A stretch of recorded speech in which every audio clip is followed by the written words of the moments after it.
Chers membres d'Église et chers amis, bonjour. Je vous lis aujourd'hui les versets 5 à 11 du chapitre 2 de la lettre de Paul aux Philippiens. Ayez entre vous les dispositions qui sont en Jésus-Christ.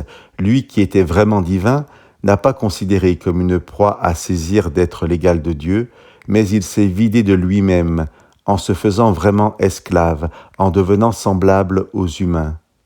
Reconnu à son aspect comme humain, il s'est abaissé lui-même en devenant obéissant jusqu'à la mort sur la croix.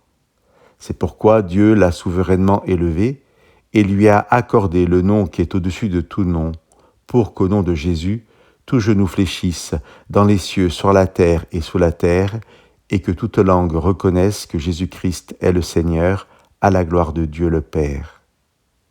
Beaucoup de spécialistes ont vu dans ce passage un hymne chrétien très ancien que Paul citerait.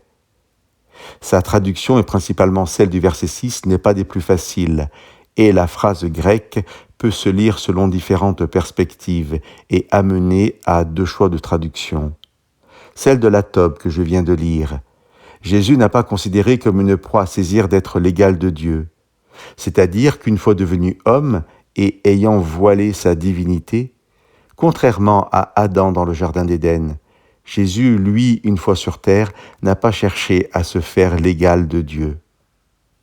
La traduction de la Bible en français courant choisit quant à elle, Jésus n'a pas voulu demeurer de force l'égal de Dieu. C'est-à-dire que Jésus, en tant que Dieu Fils éternel, accepte cette incarnation qui le place dans une situation d'infériorité à Dieu le Père, et même aux anges, nous dira l'Épître aux Hébreux. Nous resterons dans l'émission suivante sur cet hymne proposé par Paul. Aujourd'hui, j'aimerais juste mettre en avant le contraste entre les deux mouvements que propose ce si beau passage.